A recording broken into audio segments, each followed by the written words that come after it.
Presidente, outro assunto também que o senhor tem bastante expertise é com relação ao meio ambiente. É um assunto que do seu interesse e o senhor conhece de causa, né? Não apenas de ter estudado, mas o senhor é um pantaneiro. Vamos falar de um assunto que provocou bastante alvoroço, eu até diria assim, que foi a medida cautelar para a suspensão das obras de pavimentação no Pantanal. Por que o senhor tomou essa decisão? Primeiro que isso é tema do tribunal mesmo, né? Cabe a nós, aí na condição de conselheiros, a fiscalização dessas obras e também no que tange ao meio ambiente. Então, há alguns contratos celebrados pelo governo anterior com as empresas e seria um aterro que estaria ali próximo de Corumbá e ela interligaria uma rodovia que vem de Rio Negro, ali na região do Curichão, encontrando com uma outra rodovia no sentido Coxim-Pantanal. Essa é uma região que o senhor conhece bem. São 73 anos, né? E eu brinco muito, né? Que o senhor é conselheiro? Não, eu sou conselheiro por obra do destino, mas que eu sou mesmo jogador de futebol e pescador. Pescador minto pouco e jogador de futebol espetáculo de vez em quando, não jogo mais, mas jogo 15 minutos, quem viu, viu, quem não viu, só no próximo jogo. Claro que isso é para descontrair a nossa conversa e é uma brincadeira. Não é possível que com 73 anos e o amor que eu tenho por esse estado, eu não o conheça na sua totalidade, até porque a minha atividade ela é no agronegócio, é na pecuária. Eu sou um aficionado a isso, gosto de criar. Então, me obriga e me obrigou a conhecer o meu Mato Grosso do Sul no seu todo, toda a localidade, principalmente esse presente que Deus nos deu, que é o nosso Pantanal. Nós temos uma extensão aí aproximadamente de 90 mil quilômetros quadrados de área alagada, outras áreas semi-alagadas, né? Então, você tem inúmeras possibilidades de atividade pecuária dentro desse sistema. E me chamou a atenção essas obras e alguém precisava ser responsável pela licença ambiental. Eu solicitei, isso é competência do tribunal, a cópia das licenças ambientais, né, da edificação dessas rodovias através das empresas contratadas. E elas não haviam sido emitidas. Ora, como é que nós vamos fazer uma rodovia dentro do Pantanal sem uma licença ambiental? Se para qualquer atividade dentro do meio do agronegócio, uma extensão de 1 hectare, de 2 hectares, que você faça uma limpeza, se você não tiver uma licença ambiental, você é visitado pelos órgãos fiscalizadores e no que está corretíssimo. Agora, você vai fazer uma extensão em torno de 500 quilômetros de rodovia sem licença ambiental, e quando eu tomei conhecimento do trecho e as localidades, eu aí percebi que isso seria um crime ambiental irreparável para o futuro. Por quê? Ela sai de uma localidade próxima de Corumbá, vamos aqui, tudo num mapinha imaginário, sobe a margem esquerda do Rio Paraguai, vai próxima à confluência do Taquari, sobe a margem esquerda do Taquari, se encontra com uma rodovia que vem de Coxim, à margem direita do Taquari, passa a margem esquerda, se encontra com essa rodovia citada anteriormente e se encontra com uma estrada que vem sair em Rio Negro. Está fazendo um dique no Pantanal. Não há estudo ambiental da vazão da água.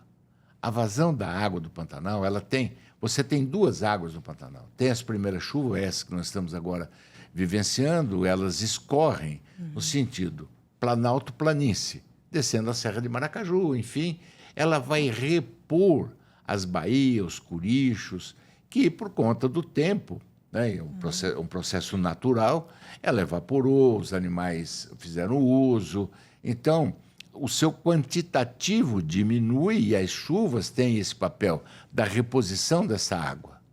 A hora que você faz um dique, interrompendo a continuidade, o fluxo dessa água, você vai repor numa certa região do Pantanal, a outra vai ficar desprovida do abastecimento porque tem um dique interrompendo.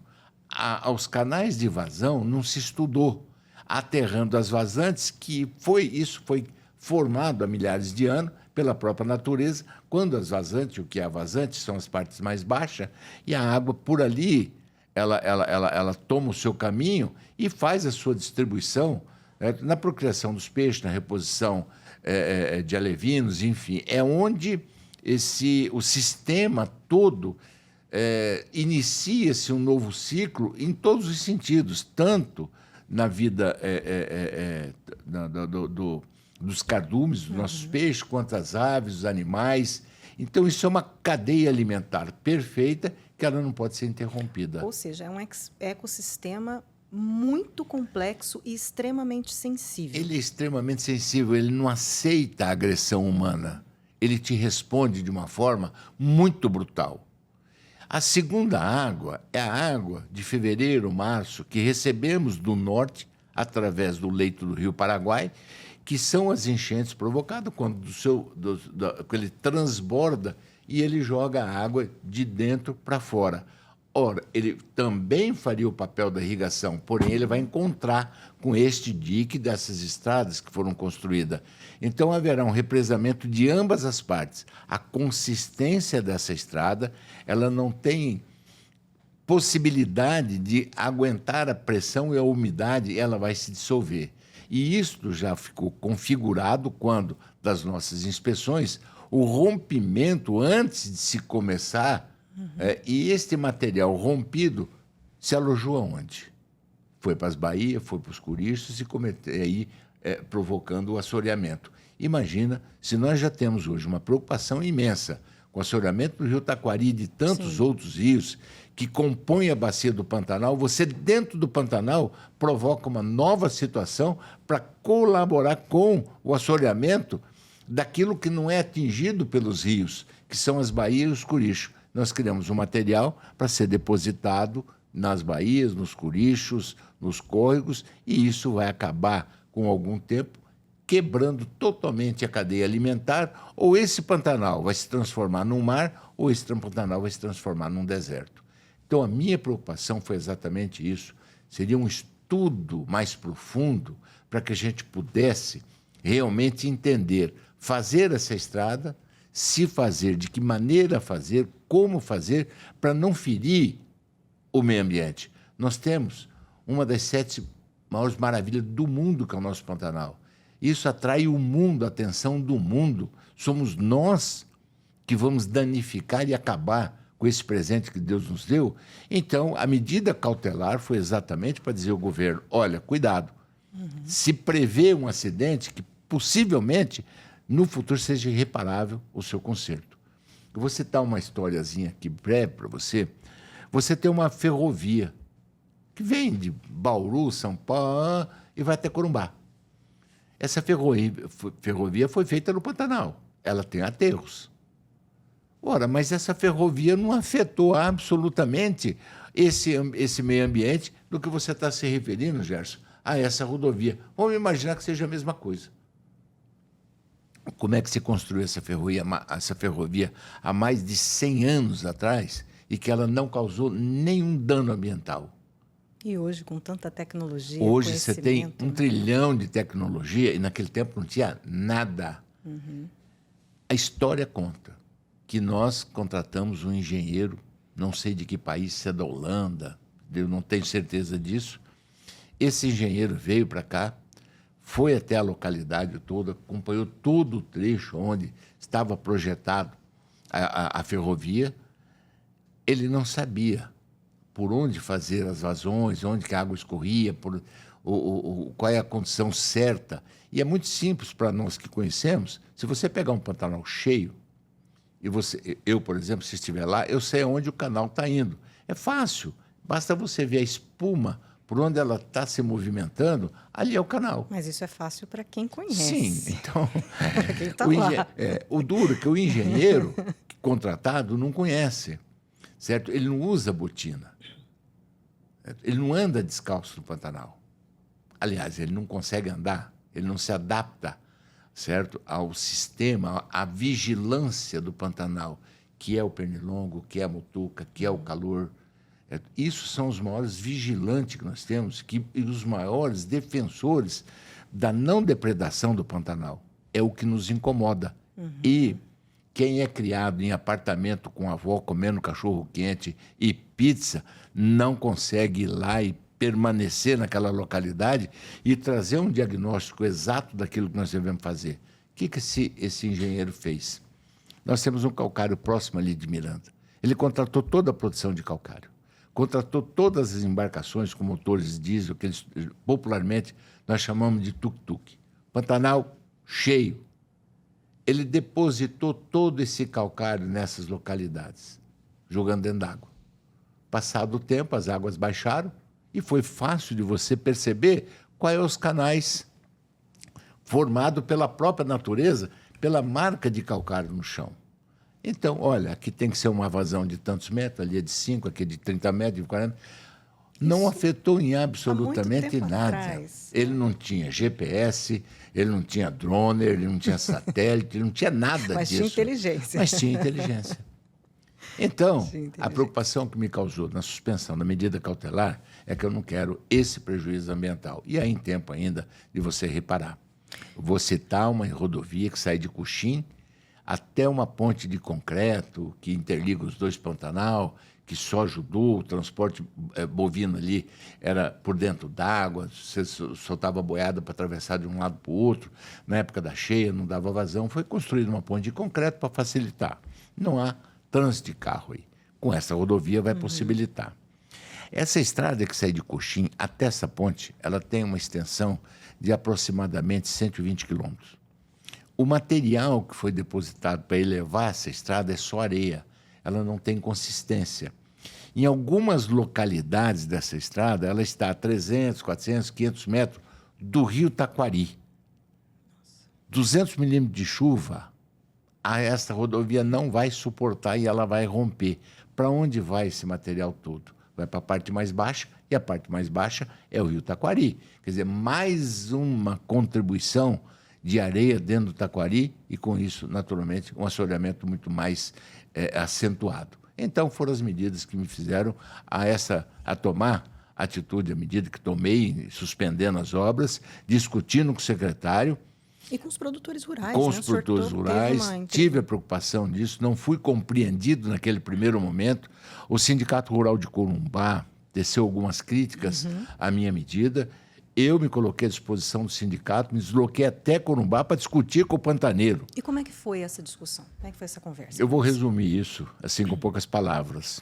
A gente tem uma certa experiência quando cheguei cedo, né? Parecia que era uma cachopa de marimbonde que alguém tinha cutucado. E aqueles marimbondinhos tudo louco para voar e te ferroar. Claro que percebi, a gente tem um pouquinho de psicologia.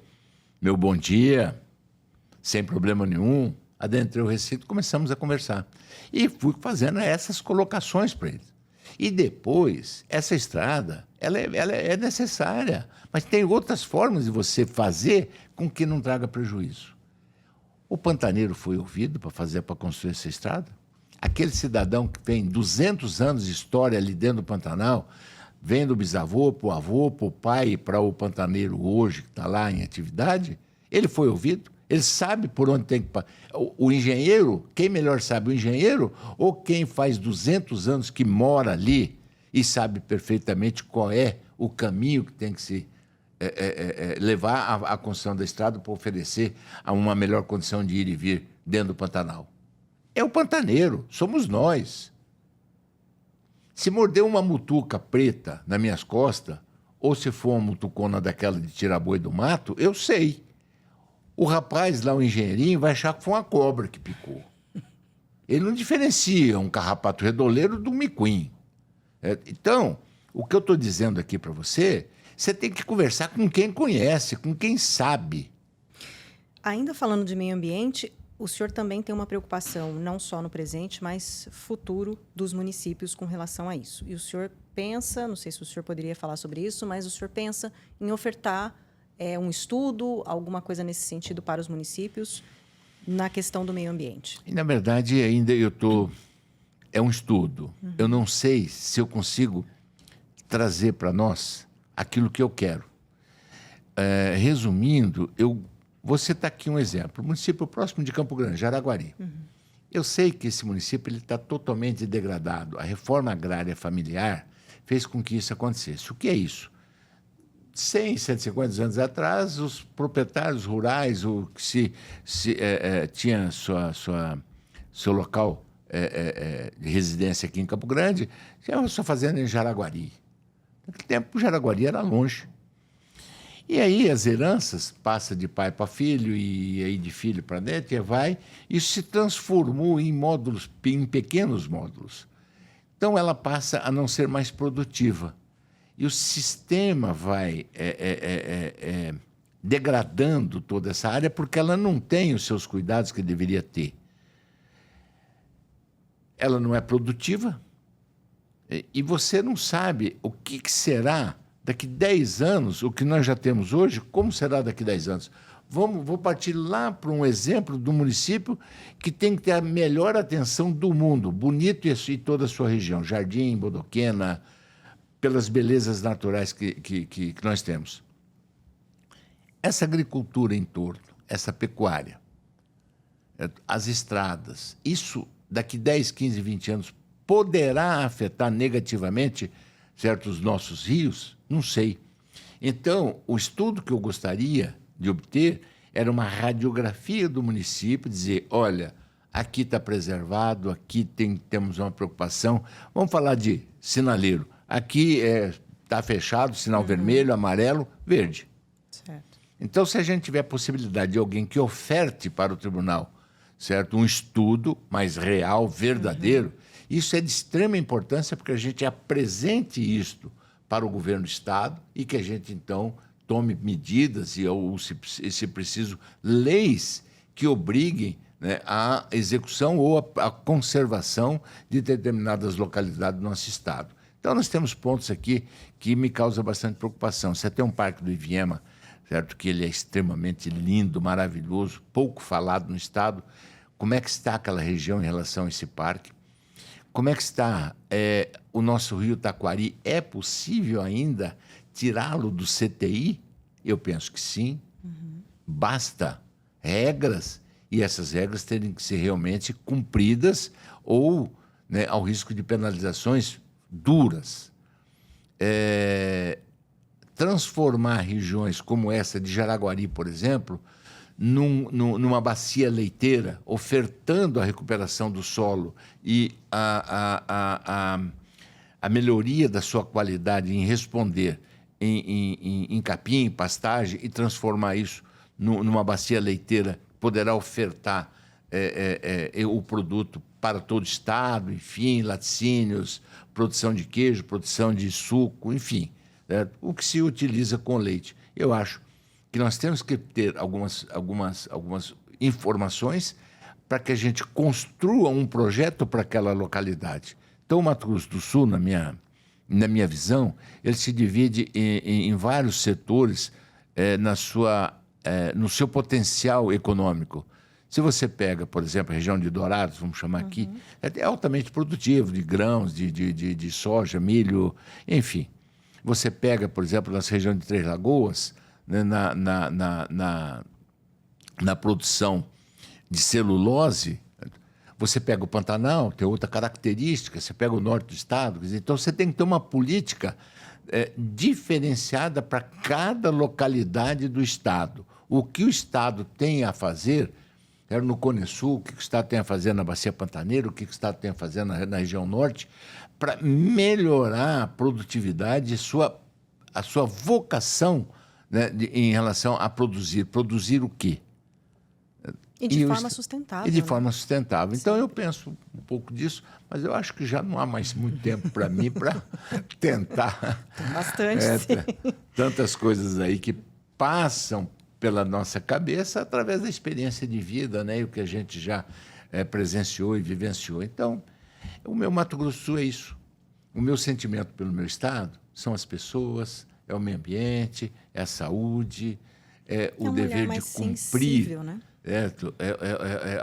O sentimento de cumprir com a nossa obrigação.